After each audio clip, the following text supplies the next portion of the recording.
Los pocillos. Cuento, texto completo.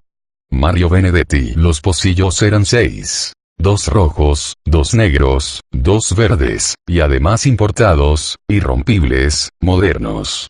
Habían llegado como regalo de Enriqueta, en el último cumpleaños de Mariana, y desde ese día el comentario de cajón había sido que podía combinarse la taza de un color con el platillo de otro. Negro con rojo queda fenomenal, había sido el consejo estético de Enriqueta. Pero Mariana, en un discreto rasgo de independencia, había decidido que cada pocillo sería usado con su plato del mismo color. El café ya está pronto. ¿Lo sirvo?, preguntó Mariana. La voz se dirigía al marido, pero los ojos estaban fijos en el cuñado. Este parpadeó y no dijo nada, pero José Claudio contestó: «Todavía no. Espera un ratito. Antes quiero fumar un cigarrillo».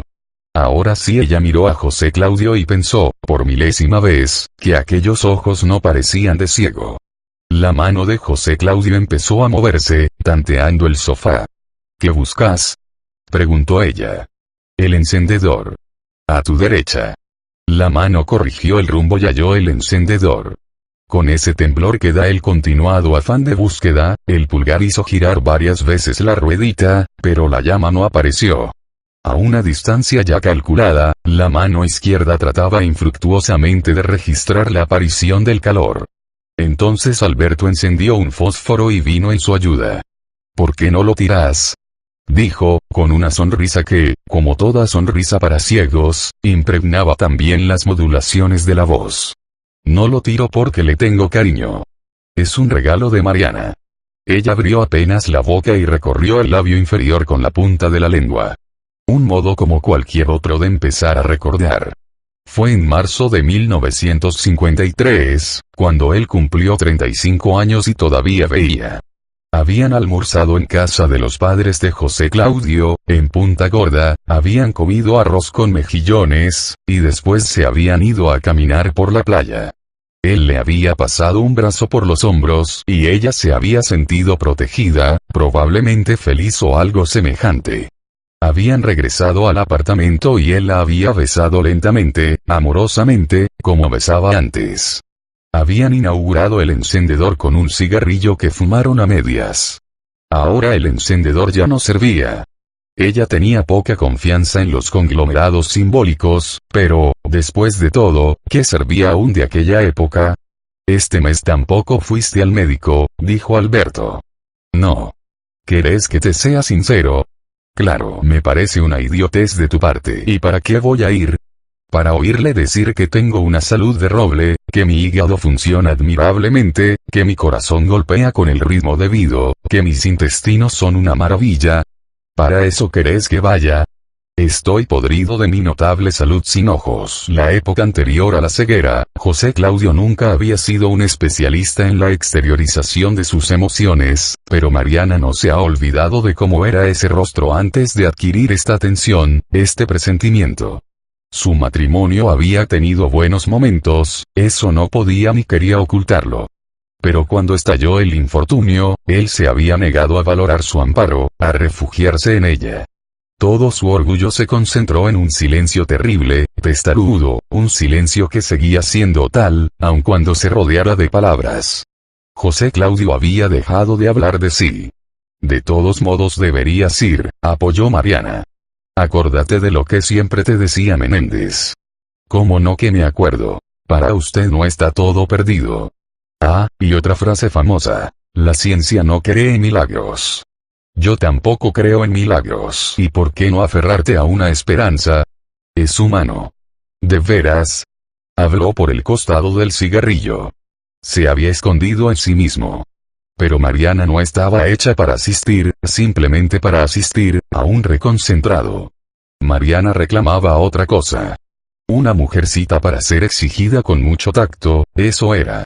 Con todo, había bastante margen para esa exigencia. Ella era dúctil.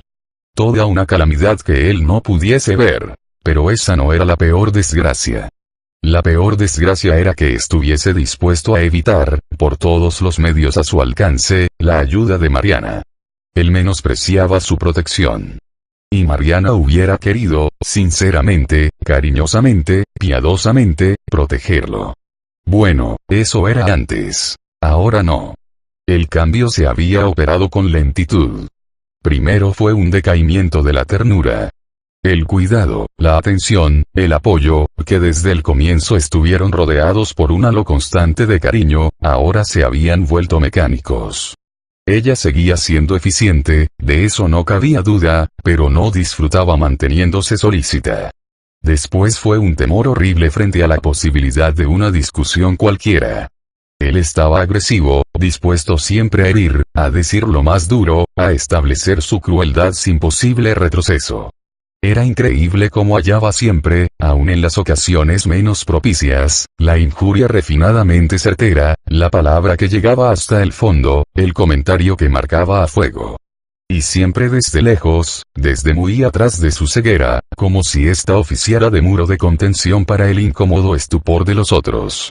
Alberto se levantó del sofá y se acercó al ventanal. «¡Qué otoño desgraciado!», dijo. «¿Te fijaste?». La pregunta era para ella. «No», respondió José Claudio. «Fíjate vos por mí». Alberto la miró. Durante el silencio, se sonrieron. Al margen de José Claudio, y sin embargo a propósito de él. De pronto Mariana supo que se había puesto linda. Siempre que miraba a Alberto, se ponía linda. Él se lo había dicho por primera vez la noche del 23 de abril del año pasado, hacía exactamente 1 año y 8 días. Una noche en que José Claudio le había gritado cosas muy feas, y ella había llorado, desalentada, torpemente triste, durante horas y horas, es decir hasta que había encontrado el hombro de Alberto y se había sentido comprendida y segura. ¿De dónde extraería Alberto esa capacidad para entender a la gente? Ella hablaba con él, o simplemente lo miraba, y sabía de inmediato que él la estaba sacando del apuro. «Gracias», había dicho entonces. Y todavía ahora, la palabra llegaba a sus labios directamente desde su corazón, sin razonamientos intermediarios, sin usura. Su amor hacia Alberto había sido en sus comienzos gratitud, pero eso, que ella veía con toda nitidez, no alcanzaba a depreciarlo. Para ella, querer había sido siempre un poco agradecer y otro poco provocar la gratitud. A José Claudio, en los buenos tiempos, le había agradecido que él, tan brillante, tan lúcido, tan sagaz, se hubiera fijado en ella, tan insignificante. Había fallado en lo otro, en eso de provocar la gratitud, y había fallado tan luego en la ocasión más absurdamente favorable, es decir, cuando él parecía necesitarla más. Alberto, en cambio, le agradecía el impulso inicial, la generosidad de ese primer socorro que la había salvado de su propio caos, y, sobre todo, ayudado a ser fuerte. Por su parte, ella había provocado su gratitud, claro que sí. Porque Alberto era un alma tranquila, un respetuoso de su hermano, un fanático del equilibrio, pero también, y en definitiva, un solitario. Durante años y años, Alberto y ella habían mantenido una relación superficialmente cariñosa, que se detenía con espontánea discreción en los umbrales del tuteo y solo en contadas ocasiones dejaba entrever una solidaridad algo más profunda. ¿Acaso Alberto envidiara un poco la aparente felicidad de su hermano, la buena suerte de haber dado con una mujer que él consideraba encantadora? En realidad, no hacía mucho que Mariana había obtenido la confesión de que la imperturbable soltería de Alberto se debía a que toda posible candidata era sometida a una imaginaria y desventajosa comparación. Y ayer estuvo Trelles, estaba diciendo José Claudio, a hacerme la clásica visita adulona que el personal de la fábrica me consagra una vez por trimestre.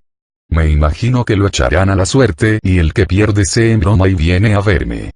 También puede ser que te aprecien, dijo Alberto, que conserven un buen recuerdo del tiempo en que los dirigías, que realmente estén preocupados por tu salud. No siempre la gente es tan miserable como te parece de un tiempo a esta parte. ¡Qué bien! Todos los días se aprende algo nuevo. La sonrisa fue acompañada de un breve resoplido, destinado a inscribirse en otro nivel de ironía. Cuando Mariana había recurrido a Alberto, en busca de protección, de consejo, de cariño, había tenido de inmediato la certidumbre de que a su vez estaba protegiendo a su protector, de que él se hallaba tan necesitado de amparo como ella misma, de que allí, todavía tensa de escrúpulos y quizá de pudor, había una razonable desesperación de la que ella comenzó a sentirse responsable.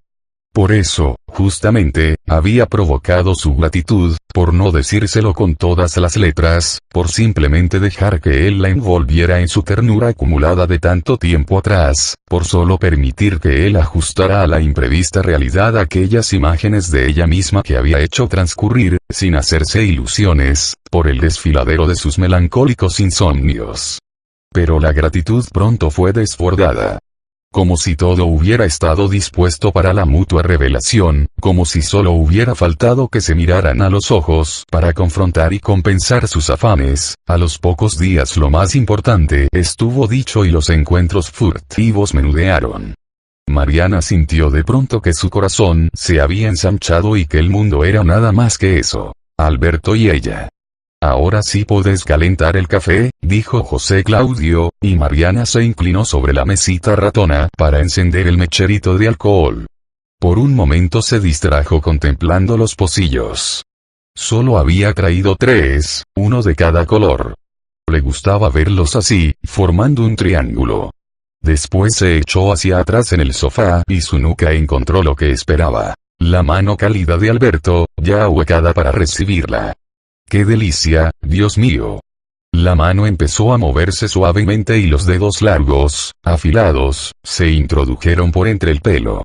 La primera vez que Alberto se había animado a hacerlo, Mariana se había sentido terriblemente inquieta, con los músculos anudados en una dolorosa contracción que le había impedido disfrutar de la caricia. Ahora estaba tranquila y podía disfrutar. Le parecía que la ceguera de José Claudio era una especie de protección divina. Sentado frente a ellos, José Claudio respiraba normalmente, casi con beatitud. Con el tiempo, la caricia de Alberto se había convertido en una especie de rito y, ahora mismo, Mariana estaba en condiciones de aguardar el movimiento próximo y previsto. Como todas las tardes, la mano acarició el pescuezo, rozó apenas la oreja derecha, recorrió lentamente la mejilla y el mentón. Finalmente se detuvo sobre los labios entreabiertos. Entonces ella, como todas las tardes, besó silenciosamente aquella palma y cerró por un instante los ojos. Cuando los abrió, el rostro de José Claudio era el mismo. Ajeno, reservado, distante. Para ella, sin embargo, ese momento incluía siempre un poco de temor. Un temor que no tenía razón de ser, ya que en el ejercicio de esa caricia púdica, riesgosa, insolente, ambos habían llegado a una técnica tan perfecta como silenciosa. «No lo dejes servir», dijo José Claudio. La mano de Alberto se retiró y Mariana volvió a inclinarse sobre la mesita. Retiró el mechero, apagó la llamita con la tapa de vidrio, llenó los pocillos directamente desde la cafetera. Todos los días cambiaba la distribución de los colores. Hoy sería el verde para José Claudio, el negro para Alberto, el rojo para ella. Tomó el pocillo verde para alcanzárselo a su marido, pero, antes de dejarlo en sus manos, se encontró, además, con unas palabras que sonaban más o menos así: «No, querida. Hoy quiero tomar en el pocillo rojo».